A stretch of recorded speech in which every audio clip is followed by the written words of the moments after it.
Күнделікті қайталанып жатқан мәнсіз өміріне бір сәт көз жүгірткен қарт ана қолына қалам алып, ішкі шерін о дүниелік шалына былай ақтарады. Ей шалым, соңғы кездері келінімнің көңіл күйі жоқ. Тіпті шайымды да жартып бермейтін болды. Құдай-ау, құлақтарым да ауыр еститін болып жүр. Содан ба, әйтеуір не дегеніңде дұрыс түсіне бермеймін. Дегенмен бір нәрсені ішім сезеді. Олай дейтінім, келінім мына үйде тұрғанымды қаламайтын сияқты. Өткен күндеріміз-ай. Баланды өзің жақсы білесің. Қой аузынан шөп алмайтын жуас. Байғұс бала қазір екі оттың ортасында қалып, былай тартсаң арба сынады, олай тартсаң өгіз өлетінің күйін кешіп жүр. Қайтсын енді. Анасы атса атылмайды, сатайын десе сатылмайды. Жасырын келіп құшақтап қояды. Білесің бе, кеше кешкісін келіп бетімнен сүйді.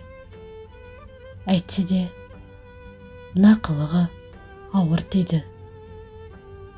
Ол енді маған ірімшік әкелуді қойды. Тістерім жоқ қой.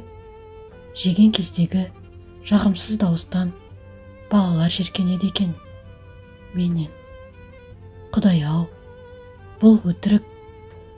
Мен бұлай істеймін ғой. Келін бала немереме ертек айтып беруіме тыйым салды. Сенімен сөйлеседі деп қабырғадағы суретінде де тығып қойды. Жарайды, бірақ қойнымдағы суреттен олардың еш хабары жоқ қой. Жарайды, бірақ мен оған теріс бата жасамаймын. Себебі немерелерімнің анасы ғой. Өткенде жоғарыдағы көршілер келді. Сөздерімді естіп қоймасын деп, есігімнің сыртынан құлыптап қойды. Сөздерін естімедім, ести алмадым, бірақ не дегендерін сездім. Келесі айда мені қарттар үйіне жібермекші екен. Несін айтайын, өте ауыр тиді. Шалмау, сен не дейсің? Үн қатшы. Ұлының көзіне бір көрініп, қойсан қайтты. Әкесісің ғой, бәлкім сені тыңдап қалар. Осы бөлмеде отыра берем. Құдай куә, ешқайда шықпаймын. Ұлымның тәтті әкелгенін де қаламаймын. Бұдан былай балаларға ертегі де айтпаймын.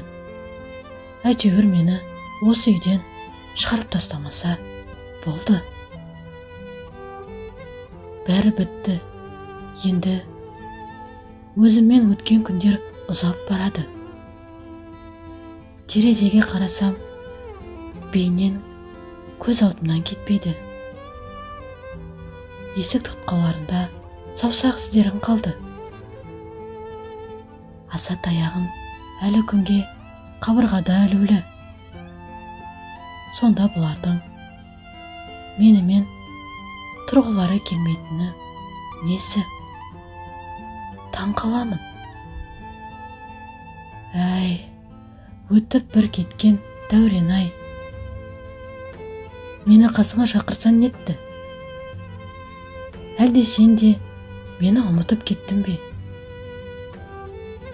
Ата-ананы ренжітпейік, достар. Оларды ренжітпек түгілі